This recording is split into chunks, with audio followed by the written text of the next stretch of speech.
Olá, tudo bem? Eu sou Letícia Vilela. Eu vim falar um pouco sobre dramaturgia hoje para vocês. Então, como vocês viram no encontro passado com a Vani, a gente falou um pouco sobre gêneros dramáticos e agora a gente vai se aprofundar em dramaturgia. Esses são alguns pontos que a gente vai passar durante a aula para conseguir entender melhor como é que funciona esse gênero dramático e como a gente consegue usar ele para transformar outros gêneros em peças de teatro. Então, eu começo com uma pergunta. O que é essencial em um texto para ele ser considerado uma dramaturgia? O que um texto precisa para ele ser configurado como uma peça de teatro? Bom, a resposta é muito simples. Precisa ser pensado para o teatro. E a dramaturgia, especificamente, ela exige uma segunda operação artística, ou seja, ela prevê que aquele texto se transformará em um espetáculo, né? E ela terá essa confrontação com a plateia. Então, por mais que o espetáculo e a dramaturgia tenham uma dependência uma da outra, o ator e a cena, eles sempre vão criar uma segunda operação artística distinta da criação literária, ou seja, o texto dramático uma arte o espetáculo é outra, então, mas essas duas coisas são inseparáveis. Existem diversas formas de espetáculos dramáticos, que não só o teatro falado, né? A gente está vendo algumas fotos aí, existem apresentações de dança, teatro de bonecos, a pantomima, que não tem fala, ou espetáculos improvisados, como comédia dell'arte, stand-up comedy. Esses espetáculos, todos eles possuem dramaturgia, né? E não necessariamente precisa de um texto literalmente construído, né, com ações dramáticas, com personagens delimitados, enfim, essas características que a gente já conhece. Então, o texto dramático, ele prevê essa soma entre o ator e o personagem, as palavras, os gestos, as inflexões de voz, as pausas, os silêncios, a presença do espectador, principalmente. Então, é impossível separar a história da dramaturgia com a história do espetáculo, né, com a história do teatro em si, porque as duas coisas estão muito interligadas. Então, a gente vai falar um pouco sobre o panorama temporal da dramaturgia durante os anos. Vamos focar principalmente na parte ocidental, que é onde a gente teve mais influência, mas é válido lembrar que os egípcios, os chineses, os indianos, esses povos, povos orientais também tiveram rituais semelhantes nessas épocas. Mas como a gente não tem tempo para explicar tudo, então a gente vai focar mais na parte ocidental mesmo. Indo lá para o começo, lá no século 8 a.C. até o século 6 a.C., a gente vai para o teatro grego, que teve início em Atenas, né, na Grécia, mais ou menos por volta de 550 a.C. E essa arte surgiu a partir dos ritos a Dionísio, que era o deus é um deus, né, mitológico das festas da fertilidade do vinho, principalmente. Então, dessas festas surgiu a tragédia e a comédia, como a gente conhece, que foi o início de toda a arte de atuação e dramaturgia. Então, tragédia é da palavra dragoédia, que é formada com as palavras tragos, que é bode, e oidé, que é canção. Ou seja, canção ao bode, uma vez que eram canções que eram cantadas nas celebrações a Dionísio, né? E bodes eram sacrificados, não tinha toda essa questão ritualística envolvida. As tragédias, elas geralmente eram compostas por 5 atos, e a grande característica eram as personagens, que eram bem diferentes dos personagens do gênero de comédia, né? Geralmente, na tragédia, os personagens eram deuses, reis, heróis, enquanto na comédia se destinava a homens mais comuns, homens da polis, né? Alguns dos dramaturgos importantes desta época foram Sófocles, Ésquilo, Eurípides. Inclusive, vou deixar a gente vai disponibilizar um PDF com todas as referências que eu vou passar aqui, porque como é muita coisa, eu não vou conseguir falar profundamente sobre cada autor, mas eu vou deixar um PDF com todas as referências que a gente for passando, para que vocês possam pesquisar posteriormente. Então, na comédia, como eu já disse, os personagens eram retratados mais por cidadãos da polis, né? Comédia vem de comedia, que significa espetáculo divertido. Então, trata-se, portanto, de um gênero literal mais crítico, baseado mais em sátiras, que abordava aspectos da sociedade grega mesmo, só que de uma maneira mais cômica. Vale lembrar também que era considerado pelos clássicos, pelos críticos, como um gênero inferior à tragédia, né? Então, Aristóteles mesmo falava que a tragédia representava homens superiores, e na comédia, já que representava os fatos dos mais cotidianos, representava homens inferiores, né? Um dos dramaturgos importantes dessa época foi Aristófanes, que escreveu A Guerra do Sexo, por exemplo. Agora a gente vai dar um salto no tempo lá para o século XII ao século XV depois de Cristo, já. Então, é um bom tempo depois, o Império Romano já acabou, a Igreja Católica está controlando a sociedade, então o teatro, por muito tempo, fica considerado uma arte profana e, por essa razão, é banido das igrejas e da vida da população. Então, ele começa a ressurgir mais ou menos no século XII com o teatro medieval. Ressurge justamente com a igreja em celebrações religiosas também.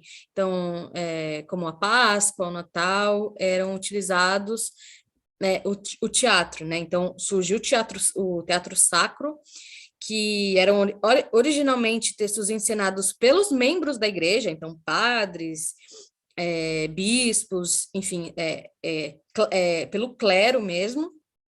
Após as missas e após as profissões, geralmente tinham essas passagens bíblicas mais encenadas, né? Então, seja as passagens, seja sermões, os autos sacramentais, as biografias dos santos, dramas mais litúrgicos, e geralmente elas eram apresentadas em latim.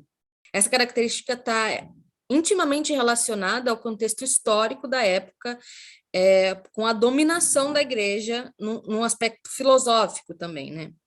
Onde o teocentrismo era o conceito-chave, né? Então, Deus era o centro do mundo, é o que regia tudo e a todos no universo. Então, todos os temas relacionados à figura de Deus. E como resposta ao teatro sacro, veio o teatro profano, que foi um teatro de sátiras, de críticas sociais e de paródias, por assim dizer, das peças e dos dramas litúrgicos. Por isso foi considerado um teatro profano, pois falava da vida dos santos de forma mais cômica, mais engraçada. Então, as características desse período eram a tradição oral, e por essa razão também, muito do que foi produzido na época se perdeu, né? Tinha esse caráter popular que tanto o teatro sacro quanto o teatro profano eram para o povo, né? O teatro sacro era apresentado dentro das igrejas e posteriormente na porta das igrejas, e o teatro profano era apresentado mais nas praças. E, claro, tinha o uso de máscaras, né? Aí, pulando aqui lá para o século XV, começa a surgir o teatro renascentista.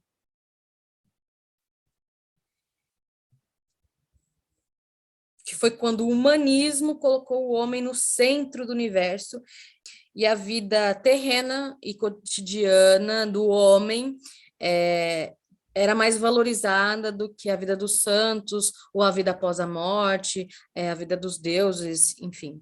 Até a própria igreja sofreu algumas reformulações para tentar se adaptar a esse novo contexto, o que também ajudou muito nesse desenvolvimento da arte mais profana. Além do antropocentrismo, foram surgindo as primeiras companhias de teatro profissional. Autores da época, como Ângelo Belco, que era mais conhecido como Rosante, foi quem organizou uma das primeiras companhias profissionais de atores, né? Mais ou menos no início do século XVI. Rosante era da Itália, né? E na Itália, que pode-se dizer que os tipos dos personagens de Rosante foram percursores dessas figuras que surgem na Itália, que é a comédia dell'arte. A comédia dell'arte foi um movimento que ficou muito famoso na Europa, que é originalmente italiano, né? Tem diálogos completamente improvisados, ou seja, é uma forma de dramaturgia que eram apresentados canovatios, ou seja, roteiros de histórias, mas os diálogos em si, as falas, elas eram totalmente improvisadas pelos atores que faziam. Uma curiosidade é que os atores, eles faziam o mesmo personagem durante toda a carreira, durante toda a vida. Então, eles criam uma propriedade de passar isso de geração para geração. E foram, na comédia dell'arte também, foi quando se fixou, de fato, esses grupos profissionais de atores com uma formação mais fixa. Então, a comédia dell'arte, ela tem uma origem muito popular, assim, ela foi recebida em palácios, ficou muito famosa, principalmente na França, onde ela ficou muito forte até mais ou menos o século XVII, e ela era conhecida justamente por esse uso de máscaras, né? Então, são personagens que a gente até hoje vê nos carnavais, então, como o Portinelli, o Arlequim, a Colombina. Ou seja, aqui temos mais um exemplo de uma dramaturgia feita sem falas, por exemplo. Já na Inglaterra, a gente tem um teatro elisabetano, que é o teatro que corresponde a toda a arte teatral produzida na Inglaterra durante o reinado da Rainha Elizabeth I. Então, diferente de outros lugares que reservavam teatro mais para a elite, na Inglaterra, nesse período, os espaços eram abertos para o público e eram divididos entre pessoas da alta sociedade com pessoas do povo, com a classe operária. Então, esse proscênio que a gente está vendo a foto aqui, tem os camarins, né, que são essas partes mais elevadas, onde ficavam a alta sociedade, e nessa parte de baixo do palco eram onde ficavam a parte mais classe mais operária, né? Então existia essa diferença de lugares na plateia, mas eles ocupavam o mesmo espaço. Um grande expoente desse teatro foi, obviamente, Shakespeare, que é até hoje considerado um dos maiores dramaturgos da literatura universal. É um autor muito importante da época, que influenciou muitas pessoas, e eu vou voltar a falar dele mais para frente, sobre suas influências, porque a gente, enfim, não tem tanto tempo para se aprofundar em todos, né? Então, no século XVII, surge o teatro barroco espanhol, no século de ouro, chamada Arte contra a Reforma, que era simultaneamente uma reação a esse materialismo renascentista, uma reação contrária, né, esse materialismo, e reacionária também às ideias mais reformistas de Lutero e de Calvino, e um certo retorno dessa tradição mais cristã. Os dramaturgos espanhóis desse século, eles tinham profundas raízes na tradição popular, falando mais diretamente ao povo e ignorando um pouco essas imposições mais eruditas que muitos dramaturgos tinham, né, na Renascença. Em 1609, o dramaturgo e poeta Lope de la Vega publicou a obra Arte Nuevo de Hacer Comédias, apontando elementos básicos na produção teatral da época, né? Então, tinha a divisão, nesse artigo ele apontava a divisão da obra em 3 atos, uma ruptura dessa unidade de ação, a mistura do trágico e do cômico, ruptura das unidades clássicas de tempo e lugar, e a composição era inverso, por exemplo. Então, aqui é uma outra característica de texto dramático, que era escrito em verso.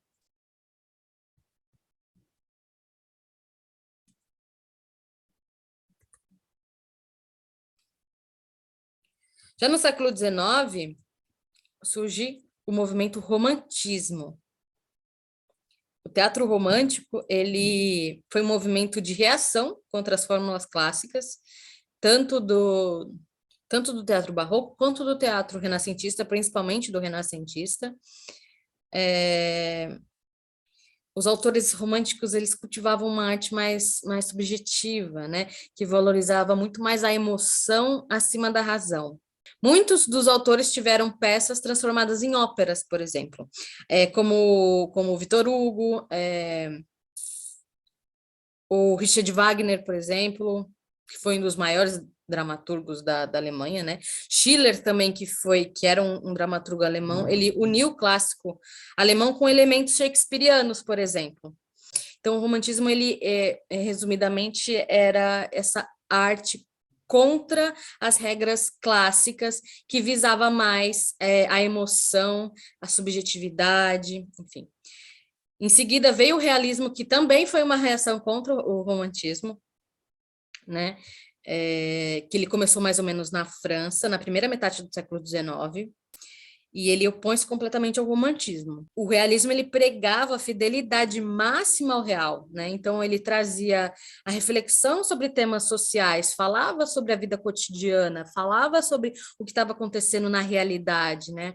E o real, que eu digo, era o que era considerado pelos sentidos, pela visão, pelo ouvido. Então, foi um movimento de valorização do real.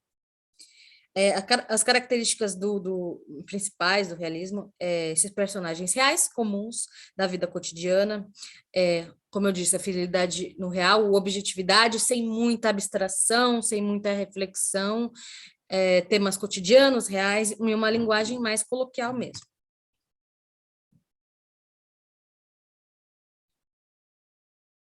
Um dos autores que se destaca nesse movimento é o Ibsen.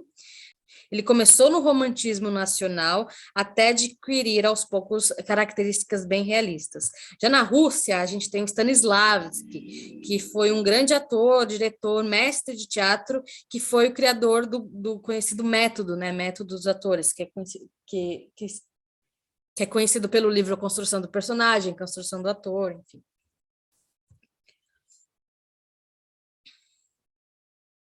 Já o teatro naturalista, ele surge, e podemos dizer que ele é uma intensificação do realismo, do que já estava acontecendo, né?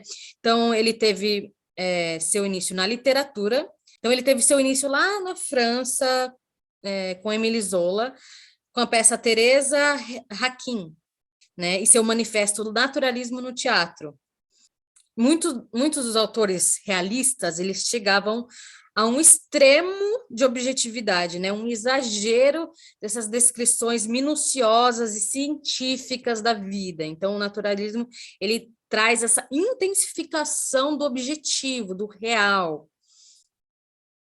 Muitos críticos citavam esses autores como pessoas muito dotadas para a ciência e que se dedicavam à arte.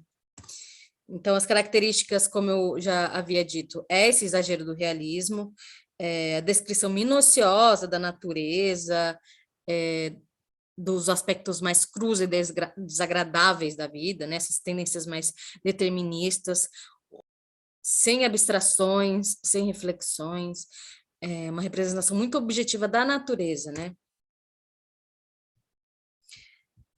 Chegando aqui no século XX, nós temos reações ao teatro realista e naturalista, né? 3 fatores principais determinaram essa evolução da arte teatral, que primeiro foi o advento do comunismo, segundo, a crise da burguesia capitalista, e a invenção do cinema e da TV, que praticamente tomaram o lugar do teatro. Dentro do teatro moderno e dessas reações antirrealistas, surgiram algumas formas, né, alguns estilos. Um deles é o expressionismo, que surgiu na Alemanha em 1910, e atingiu todas as artes, assim, sobretudo a pintura, literatura e o cinema. O expressionismo ele inovou muito e radicalmente os cenários que apresentavam uma leitura totalmente não realista, estilizando e até distorcendo elementos de cena, elementos visuais, sonoros. Então, o expressionismo ele pretendia chamar atenção para a arte em si, e não para uma imitação da vida, né? Que era muito o objetivo do realismo. E aí também outra forma de reação a esse realismo foi o teatro do absurdo, que está mais associado a dramaturgos que escreveram após a Segunda Guerra, porque se trata de uma destruição de valores, assim, é uma dramaturgia sem crenças na humanidade. Ele é denominado do absurdo por retratar uma condição humana completamente incompreensível, assim, e sem perspectiva. Então tem essa ideia de fugir dessa estrutura mais narrativa e familiar e sequencial, né, linear, para abordar temas mais sombrios, como conflitos nas relações interpessoais, o isolamento humano, a solidão, a morte. São temas que aparecem com muita frequência em textos do absurdo, né? E autores muito famosos da época eram Ionesco, Samuel Beckett, com Esperando Godot, que é dessa foto que a gente está vendo, Jean Genet. Lembrando que isso tudo vai estar num PDF para vocês poderem pesquisar depois. Com a ascensão do nazismo na década de 20, muitos artistas eles estavam preocupados em falar sobre temas mais coletivos, sociais. E essa fase passa a ser conhecida como o teatro épico. O pioneiro dessa estética foi Edwin Piscator, que teve como seu discípulo e propagador maior dessa estética Bertolt Brecht. Brecht ele propunha um teatro bem mais politizado, cujo objetivo era modificar a sociedade, né? Uma de suas peças, a obra de Três Vinténs, que é uma das mais conhecidas dele, e essa obra ela apresentou uma nova forma, misturando a estética do cabaré, da sátira, do cunho social. Ele criou também o efeito do distanciamento, que é uma das características principais do teatro épico, né, que permitiu o público se distanciar das personagens, daquela ação dramática, por meio de recursos de recursos e diálogos mais estilizados, assim. Então, canções mais narrativas, elementos cênicos informativos, como cartazes, por exemplo. Então, o teatro épico ele não tinha pretensão de iludir o público. Ele não escondia que aquilo que estava acontecendo era teatro. Então, não se esconde a processualidade, não se tenta mascarar coisas, justamente para colocar o espectador num estranhamento e despertá-lo para uma reflexão. Bom, sobre teatro no Ocidente, mais ou menos do século VIII a.C. até o século XX, muito resumidamente é isso. E a gente vai falar um pouco mais aprofundadamente, a gente vai falar um pouco mais sobre a dramaturgia brasileira também. A gente vai voltar lá para o século XVI, que foi o surgimento de teatro aqui no Brasil, que foi com o padre José de Anchieta, que era no período colonial. O teatro brasileiro ele teve essa origem com os jesuítas como um instrumento de catequese, né, dos indígenas. Então, o padre José de Anchieta, ele teve a autoria desses textos que foram produzidos durante esta época.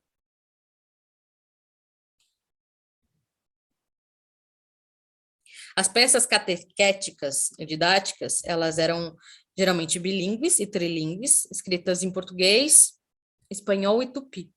Padre José de Anchieta tinha muita inspiração em Gil Vicente, por exemplo, que seguiu essa tradição também do teatro religioso medieval, né? Estamos falando aqui do século XVI, né? Voltamos aqui para o século XVI. Porém, o padre José de Anchieta também adaptava isso para a realidade em que ele estava vivendo ali no país, né? Mais ou menos na metade do século XVIII, começo do século XIX, as manifestações teatrais elas começaram a se desvincular um pouco desta questão da catequese. Então, com a chegada da família real, houve uma valorização muito grande da cultura, justamente para entreter os membros da alta sociedade, né, da realeza. Então, foi quando se construíram os primeiros edifícios de teatro, né, as chamadas casas de óperas, né, que onde começou onde passou a funcionar o teatro regular, e isso atesta um processo um progresso nas artes cênicas no Brasil, a construção desses teatros, né? Uma peça que ficou que foi muito importante nessa época foi o Poeta e a Inquisição, de Gonçalves de Magalhães, que é uma tragédia romântica, e Juiz de Paz na Roça, por exemplo, que é de Martins Pena, que é uma comédia. Em 1838, João Silveira Caetano, que foi um grande ator brasileiro e teve grande papel na história do Teatro Nacional, encenou a peça de Magalhães. Martins Pena foi o fundador da comédia de costumes aqui no Brasil, né? Como eu já tinha dito, ele escreveu O Juiz de Paz na Roça, que é uma das suas obras mais importantes, assim, apesar de ter morrido muito cedo, com 33 anos, ele escreveu 20 comédias e 6 dramas. Ele representa um divisor de águas, porque ele introduz um teatro, uma linguagem mais popular, mais coloquial, com sátiras sociais, e retratos de situações mais cotidianas, né? No começo do século XX, a produção dramática era muito irregular, assim. Então, o teatro francês, lá na Europa, ditava algumas regras ainda. Só que a Primeira Guerra dificultou muito essa comunicação entre a Europa e também dificultou muito a vinda de outras companhias estrangeiras para o Brasil, o que abriu caminho para um teatro mais nacional. Em 1943, teve a montagem de Vestido de Noiva, do Nelson Rodrigues, que foi quem colocou Nelson Rodrigues na parada, como um autor que renovaria o teatro nacional. É colocado como a peça que inaugurou a moderna dramaturgia brasileira. Também se destacavam atores como Jorge Andrade, com Amor à Tória, Ariano Suassuna, com Alto da Compadecida, Dias Gomes, com Pagador de Promessas, etc. No final, assim, da década de 50, o Teatro de Arena, que é em São Paulo, dirigido inicialmente por Zé Renato e depois por Augusto Boal, teve uma grande importância no papel aqui do Teatro Nacional. Em 58, o grupo obteve êxito com sua primeira montagem, que é Eles Não Usam Black Tie, de Gianfresco Guarnieri, que é um brasileiro de origem italiana. Então, o Arena iniciou um laboratório de dramaturgia que produzia muitos textos e que encenava um após o outro, sempre com o propósito de examinar aspectos mais do país, né? Aspectos mais nacionais. Em 61, surge o grupo Oficina, que foi responsável por algumas das montagens mais importantes do teatro brasileiro contemporâneo, dirigida por José Celso Martinez Correia, o Zé Celso. Um dos primeiros destaques da Oficina foi a peça Os Pequenos Burgueses, de Gorg, que foi apresentada em 64. Bom, em 64 vocês sabem o que aconteceu, né? Golpe militar. Então, a censura ela veio muito forte. Então, muitos atores e diretores tiveram que deixar os teatros. e até se exilar em outros países, assim como Augusto Boal, que era do Arena. Uma das peças que teve censura nacional foi uma peça do Oficina, que é O Rei da Vela, de Oswald de Andrade, dirigido pelo Zé Celso. Após o golpe militar, o teatro foi ressurgindo aos poucos, né?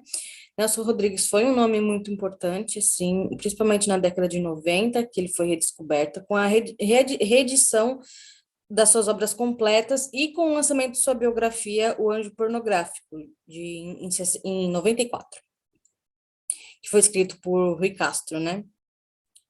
E essa é o panorama geral do teatro brasileiro durante esses séculos. Então, a gente chega aqui numa conclusão, se é que a gente pode chamar isso de conclusão, mas podemos dizer que são características possíveis de um texto dramático, né? Eu volto à pergunta lá do início do encontro. O que um texto dramático precisa para ser considerado uma dramaturgia? Ele precisa ser pensado para o teatro, ele precisa pressupor essa segunda operação artística, que é a construção do espetáculo, né? Você pode ou não escrever usando esses artifícios, essas características que foram sendo descobertas e construídas ao longo dos anos, ou criar novas. Então você me pergunta, então como eu vou identificar um texto como uma dramaturgia?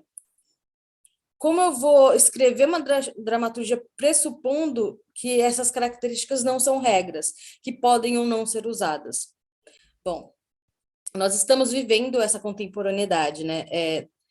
Tudo que está sendo escrito hoje faz parte desse movimento contemporâneo. Então, a gente tem essa liberdade artística de criar e de descobrir novas formas desse fazer teatral, desse fazer artístico. E descobrir a nossa própria maneira de escrever, mesclando essas características, essas ferramentas ou criando novas. Então, via de regra, o que realmente é importante e o pilar para a construção de dramaturgia e construção de espetáculo é o artista e a plateia. Então, a gente está entrando em um movimento de novos formatos de apresentação, inclusive não presenciais. Então, a gente está tentando entender como é que isso funciona e como a nossa atuação e a nossa escrita fica nesse lugar. Então, a gente está nesse momento de experimentação e de tentativa e erro. Agora, se o seu objetivo é transformar um outro texto literário em dramaturgia, você precisa primeiramente identificar essas características. Você primeiro precisa identificar essas características e essa mensagem primordial que o texto quer passar e usar sua liberdade artística para escolher como essa história ou como essa mensagem vai ser passada para o público. E é por isso que eu digo que não dá para separar a dramaturgia de espetáculo. É preciso imaginar o seu texto ganhando vida.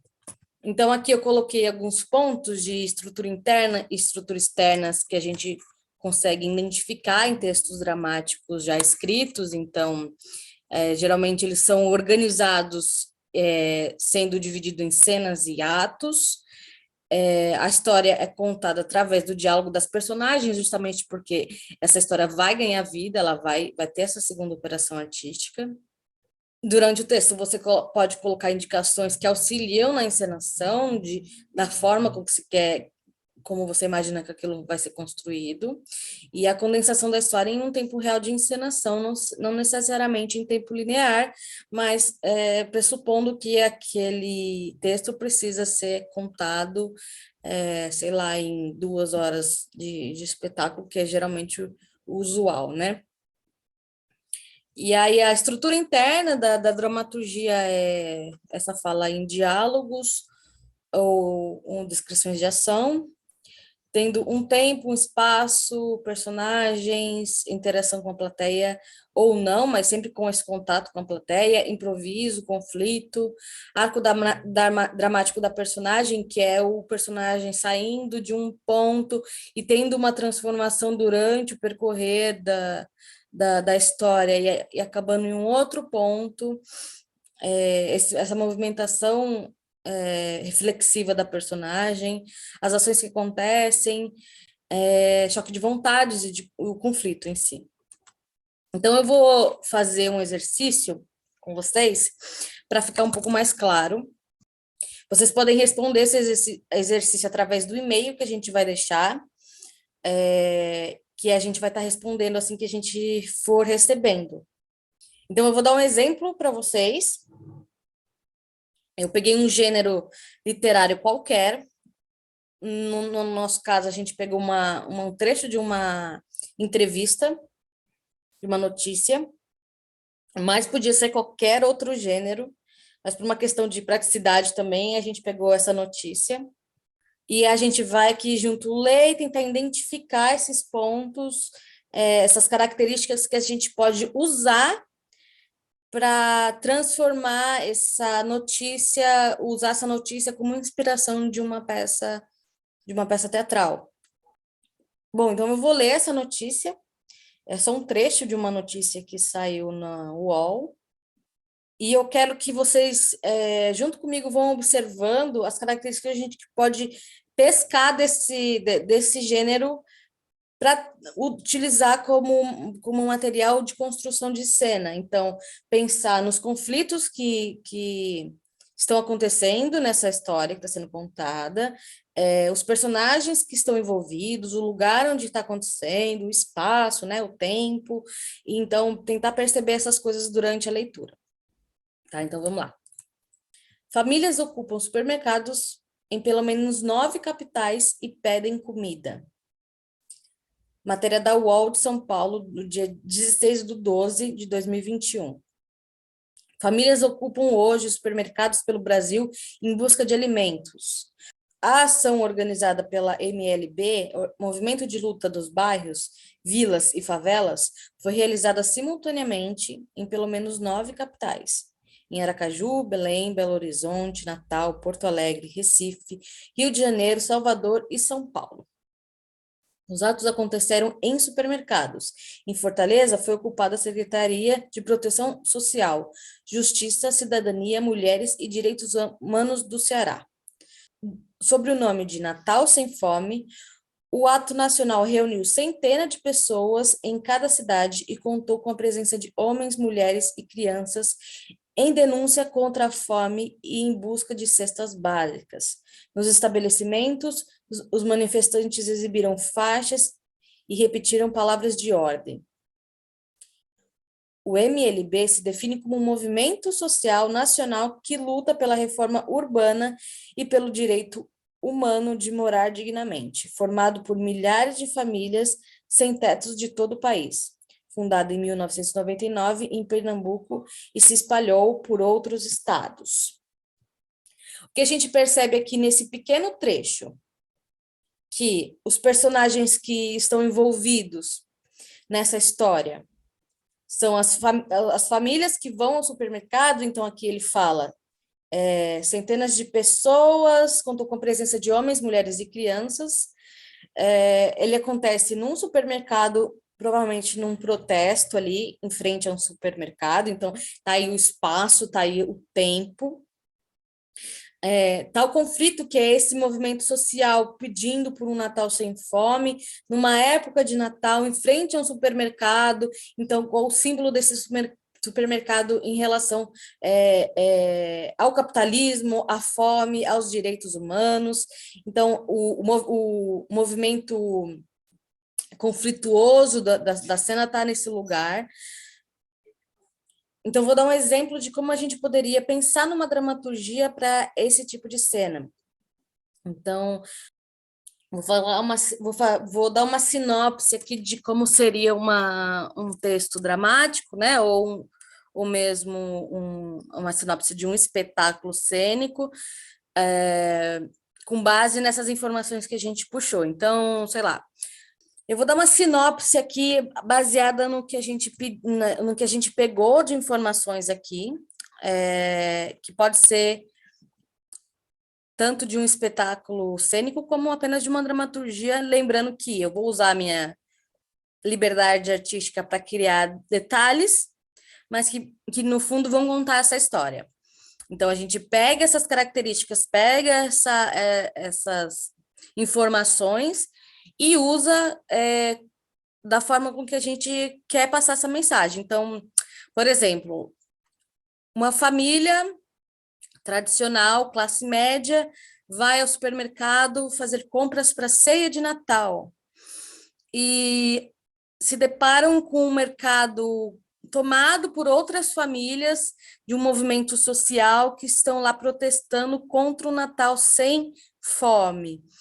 E aí, a partir de um questionamento do filho, essa família começa a se questionar o significado do Natal e como eles podem, de alguma forma, contribuir para que não exista tanta desigualdade e aí conflitos interpessoais e questionamentos pessoais começam a surgir a partir disso.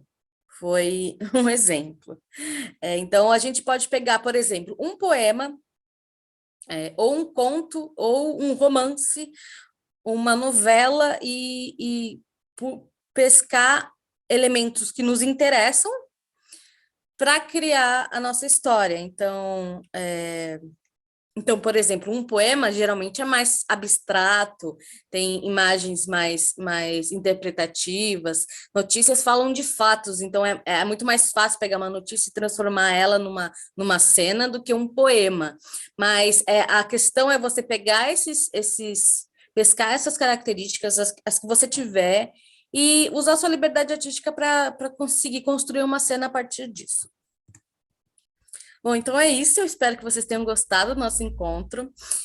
Nossa caixa de e-mail está aberta para receber esse exercício, caso vocês tenham interesse em fazer. Então, vocês podem mandar o trecho da notícia de jornal, ou o poema, ou o conto, qualquer inspiração que vocês pegaram para construir uma dramaturgia, e o texto que vocês escreveram, e a gente pode dar um feedback para vocês. Então, a nossa caixa de e-mail está aberta. Na descrição desse vídeo vai estar aqui em algum lugar o e-mail e o PDF com as referências que eu havia falado e que eu falei durante esse encontro. Então, muito obrigada, um beijo e até a próxima!